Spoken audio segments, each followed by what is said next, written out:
Welcome to Doing the Work, a Naples integrated recovery podcast. My name is Brian, and this space is for anyone tired of surviving the same emotional and behavioral loops, whether that's anxiety, trauma, addiction, or problems in your relationships. Around here, we cut the surface level advice and sugarcoating, no platitudes. We focus on clarity, responsibility, emotional discipline, and the courage to look at yourself honestly so that you can stop repeating old patterns and start living with intention instead of reaction. Let's get into it. Today's piece is not about addiction, meetings, or any single recovery model. It's about outgrowing anything that once carried you, whether that's a relationship, a belief system, a workplace, spiritual identity, or a community that you used to pour yourself into. Every one of us has a period in our life where something becomes our life raft. The thing that keeps us afloat when we don't have any tools or stability or the ability to stand on our own. And at some point, if growth is happening, then we eventually reach a new shore. What once felt essential can start to feel small. What once saved us no longer fits into who you're becoming. And that's not about judgment or rejection. It's just the natural evolution of a person who wants to keep growing. So the question becomes, can you still honor the raft for what it was without feeling obligated to carry it on your back forever? Let's take a look. There's a teaching about a traveler who reaches the edge of a wide, dangerous body of water, and in some versions that's a river with a strong current, or others say that it's an ocean. Uh, Either way, the core remains that he cannot get across safely with the tools that he has right now. And so what he does is what any desperate, resourceful person would do, and he starts to build. He gathers branches, ropes, reed, vines, and he ties them together with effort and intention. He invests real energy into crafting something that can keep him afloat. And when he finally pushes off, every ounce of trust that he has is on that raft. And it works. It keeps him alive and it gets him to the other shore. But once he arrives, he faces a choice. Does he carry the raft with him for the rest of his life? Or can he thank it for saving him and leave it behind? The point of the parable is simple. Some things are essential for crossing, but not for carrying. Clinging to the thing that once saved you could become something that slows you down later. The teaching can be interpreted a dozen ways, the same way that a raft is a set of beliefs. Some say that that is guidance or structure. Some say that it's a tool that you use when you're in the water and the water is rough. But what matters most is the universal truth underneath, that we build things that we need and later we can outgrow them. Why does this hit home for people? Think about any rafts that you have built in your life. Maybe it was a relationship that held you together when everything was falling apart, or a spiritual framework that gave you meaning when you were totally lost, a job identity that you clung to when your future felt uncertain, or a community where you finally felt understood. Maybe it's a recovery structure that gave you stability in your early sobriety, a philosophy that helped you make sense of the world, or a pattern of coping that kept you afloat when you didn't have other tools. At one point, these things weren't optional, they were survival. They were life or death. They were the reason that you made it through the water. But when you reach a new shore, a new developmental stage, a new chapter, and the raft that once saved you becomes something that you may have to kind of drag with you, it adds another layer. The problem isn't just carrying the raft. It may even become resenting it. Sometimes people look back and think, how did I ever believe that? Or why did I stay so long? What a waste of time that was. Or I should have grown sooner. But that's the distortion of the parable. You're judging your past self from the vantage point that you have in the present. And when you were on the water, the raft wasn't silly. It was your everything. For me, one raft was peer-led recovery. I went every day in my first year, or, well, probably 3, because it was like medication. It regulated me, it grounded me, it gave me a sense of belonging and structure that I desperately needed. And there was nothing wrong with that chapter. That chapter is part of the foundation of why I'm alive. But growth isn't the same for everybody. And as I learned, read, reflected, meditated, built my inner world, built my practice, expanded emotionally and intellectually, my path started to shift. My recovery rhythm became less about ritual and more about principle. The same learn, apply, share cycle, just in a different type of a container. And so sometimes this can bring some tension. Some people stick around because they feel indebted. So they may say something like, this saved my life, so I owe it. And if that rhythm works for them, then that's okay. There's absolutely no shame in staying, and there's no shame in ever returning if you take some time away. There's no shame in belonging to something that continues to serve you, but you don't have to carry a raft just because it once kept you afloat.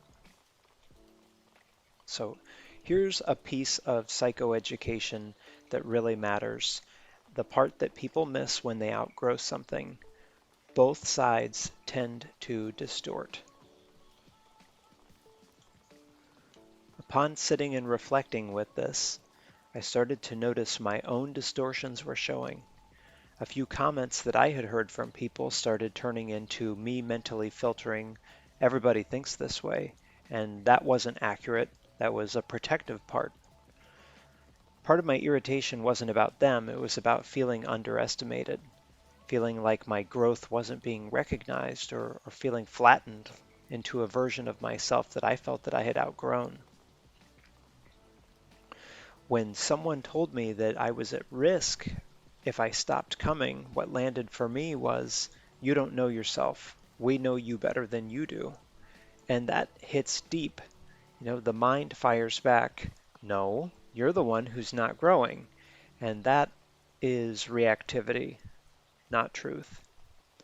What I learned was they weren't judging me, they were protecting their own stability. People who rely on structure often fear what they can't map. And so if your independence disrupts their template, they might interpret that as ego or a drift. And that's not personal, it's just self-regulation. In this, both sides are protecting their identity. Theirs says, I stay because this is what works. Mine says, I grow because this is the work. And neither one is wrong, they're just different stages, different shores, different rafts. And this is the heart of differentiation. I can honor your lane without abandoning mine. And you can stay where you are without assuming that I'm lost. Another story that can help illustrate letting go is one from a Buddhist tradition of 2 monks and a woman. And the story goes that there is a senior monk and a monk that is training, and at some point they come across a woman who is stuck, who cannot come across the river. And she asks them for help. They both kind of glance at each other, realizing that they have taken a vow that they will never touch a woman. And without a word, the older monk, the senior one, says nothing, just picks her up, carries her across, and then gently places her down on the other side, and then they continue their journey. They keep walking for a while until the younger one finally speaks up and says, I don't understand. We took a vow not to touch, and how were you able to just do that and act like it was no big deal? I don't get it. You broke your vow. And the older monk says back to him, I put the woman down on the other side of the river. You're the one who's still carrying her. Same lesson. We carry things long after we put them down physically. Resentment, guilt, shame, obligation, or misunderstanding. Sometimes you've left the raft behind, but mentally you're still fighting with it. So I'm going to encourage you to look at your life and think about, what are your rafts? Which beliefs were once essential? Or which relationships carried you? What community held you together? Or what coping strategy did you used to use to keep your head above water? What identity gave you stability when you didn't have anything else? And now that you're on new ground, which ones are you still dragging? Which ones have you put down but you still resent? Which ones are you afraid to let go of? And which ones are you confusing loyalty with necessity? None of this is about right or wrong, it's about wisdom. Now, if I didn't take a moment to explain, differentiation is the ability to balance closeness with others while maintaining your sense of self, including your own thoughts, feeling, and your own values. It involves being connected to others without losing your individuality and being able to make decisions based on your own principles rather than being swayed by group pressure or fear of conflict. The key aspect is separation of emotion from reasoning, allowing more grounded decision making in your relationships and your life.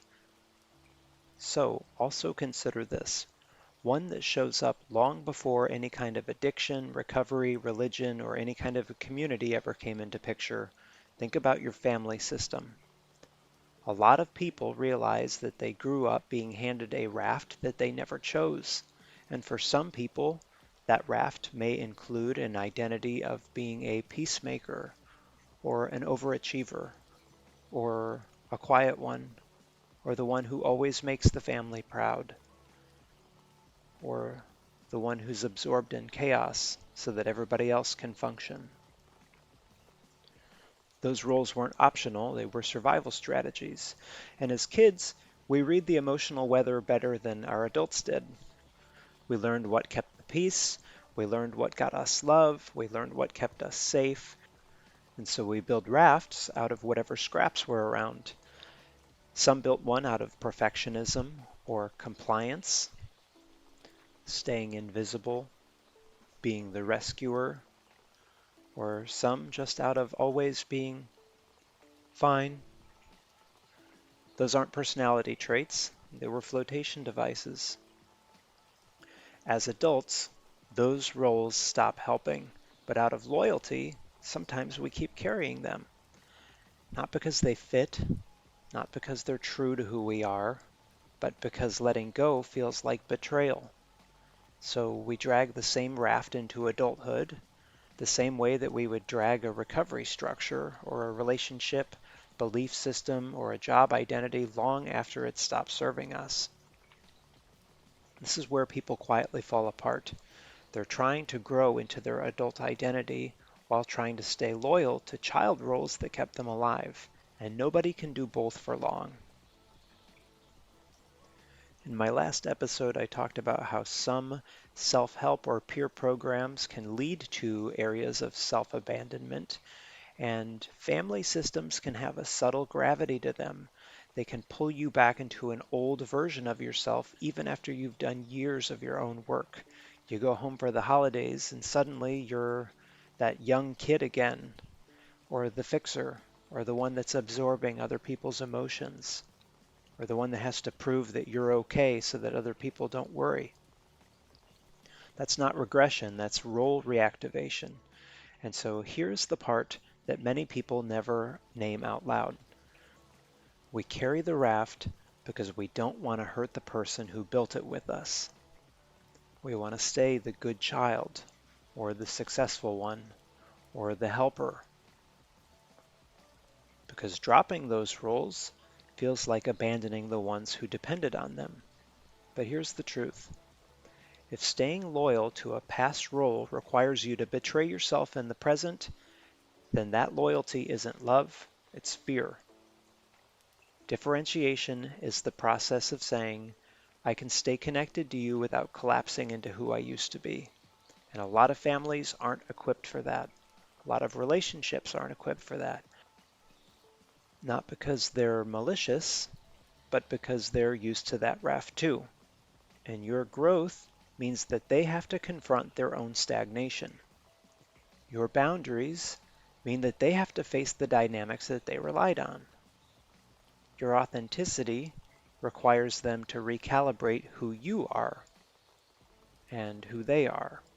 And that's destabilizing, which is why so many people feel subtly punished for becoming themselves, not overtly, but through tone, silence, subtle disapproval, nervous comments, backhanded jokes, or concern that's really just discomfort.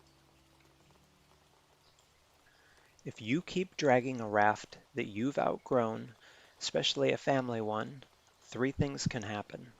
One, you burn out because you're managing two versions of yourself, the one who you are now and the one that they expect you to be. Two, you become resentful, not because family is bad, but because you're abandoning your own growth to stay in their comfort zone. Three, you start living smaller, not out of inability, but out of obligation. Staying loyal to a role is not the same as staying connected to the people that you love. This is why so many adults say things like, I love my family, but I can't fully be myself around them. Or, I feel guilty saying no to my mom. Or, I feel pulled into the old same patterns every time I'm around them. That's not dysfunction, it's just undifferentiated loyalty. You're carrying a raft that you built decades ago through terrain it wasn't meant to cross. Letting go of that old raft doesn't mean cutting anybody off, and it doesn't mean rejecting where you came from or pretending that you weren't shaped by them. It means that you're not required to shrink for anyone, that you don't have to be who they remembered in order to stay connected, that you don't need permission to be yourself, that you're allowed to grow even if other people don't understand it, and that you can love people while no longer being part of their story. Differentiation isn't distance, it's the ability to stay yourself in the presence of other people. And many of us never saw that modeled, so we confuse authenticity with rebellion, or autonomy with abandonment, or growth with disrespect. But none of those things are true. Letting go just means the role carried me when I needed it, it's not who I am anymore, and I don't need to carry it for the rest of my life. You are allowed to outgrow a belief system, a family role, a coping pattern, a recovery structure, a relationship, an old self-image, or a version of you that you used to cling to. You're also allowed to thank the raft without dragging it, or trashing it, or justifying why you don't need it anymore. You're allowed to build something new every time the terrain changes, because that's what growth is. Honoring what saved you without letting it limit who you've become. Thanks for spending the time with me. If this episode was useful, feel free to share it with someone who might need it. Please be kind to yourself, be kind to people around you. Most of us are doing the best that we can with the tools that we currently have, and we're all capable of growing past them. If you'd like to reach out or connect, email me, brian@naplesintegratedrecovery.com. Hope to hear from you there. Otherwise, we'll see you on the next one. Take care.